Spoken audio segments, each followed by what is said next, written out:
Everyone, welcome back to Baritone Ukulele's Rule. In today's video, I'm going to be teaching you a simple minor chord shape or minor chord fingering that you can use anywhere up the neck. But before I do that, I want to show you 4 other standard first position minor chord shapes. Starting off with E minor, we'd go up to the 4th string, 2nd fret. Any finger we could use, we could just fret that down, 2nd fret. There's the E minor. For an A minor, we would keep the finger there, then on the 3rd string, 2nd fret, and then on the 3rd string, 1st fret, and then the bottom 1 string is open. That's your A minor. Now for the D minor, we would go 1st string, 1st fret, 2nd string, 2nd fret, 2nd string, 3rd fret, and 3rd string, 2nd fret, like this. Can you see that? There's your D minor. And now a tricky one. We're going to go up to the 4th string, 1st fret. We're going to play the 3rd string open. On the 2nd string, 1st fret. And then on the 1st string, 3rd fret. This is a C minor. A little bit tricky, especially for beginners. Now, it's great to learn all these first position minor chord shapes. But when it comes to playing actual full songs where you're jumping around from chord to chord, maybe you're playing a minor chord here, major chord there, major chord, minor chord, some of these chord shapes are hard to transition into, especially when you're a beginner. So like I said in the beginning, today's video I'm going to show you a simple minor chord shape that's going to help you do a minor chord anywhere along the neck.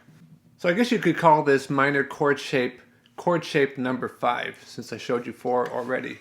This is a simpler one. So what we're going to do here, actually what I'm going to show you first is I'm going to show you an F major chord. So if we go the 4th string, 3rd fret up, the 3rd string, 2nd fret up, and then we bar down on the 1st fret on the 1st and 2nd string, we get this. I'm pretty sure if you've already learned a few chords as a baritone ukulele player, you've already learned this F major chord. Now if we lift this middle finger off, and then we take this 1st finger, instead of barring just only the 1st fret on the 1st and 2nd string, we bar it all the way down. In fact, we can go all the way across all 4 strings. Hold it like that. Now we have the F minor. So major, lift the finger up, minor. Now the beauty of holding down all strings, just using 2 fingers, is we can move that shape all the way up the neck. So if we go up 1 fret all the way, that F minor turns into an F sharp minor. Go up again, now we got a G minor, G sharp, A minor, B flat minor, B, etc., etc. We can go all the way up to the neck. The only thing that's going to stop you is the size of your hand, the shape of the neck and the body will determine how far up you can go. I can usually go up to the 12th fret here, and we can pull off an E minor all the way up here. So this one here, there's our minor 3rd, is the same thing as this.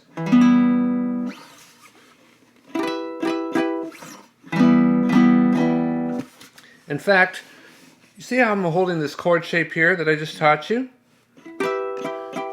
When you actually do the E minor down here, you're really doing the same thing, except because we're not needing the 1st fret, we're needing the next fret down, the nut of the ukulele actually acts as that fret. So the nut acts like as if it's the bar holding it down, and then we have our E note.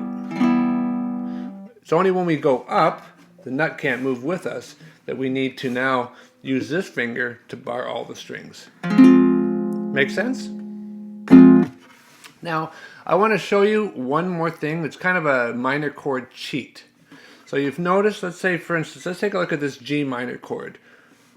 So I'm holding my finger up here on the G, and then I'm holding my finger barring down the whole way here. Well, I can even do a G minor just by holding these 3 strings by themselves and using my thumb to dampen this top string.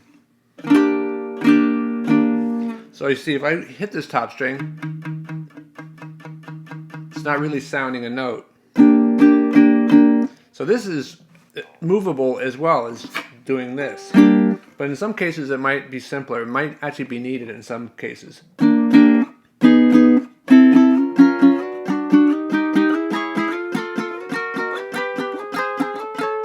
Especially if you're trying to go even higher. Because now I can get... As long as we've got our thumb here to dampen that top string, we can do that 3-note, that triad chord, all the way up.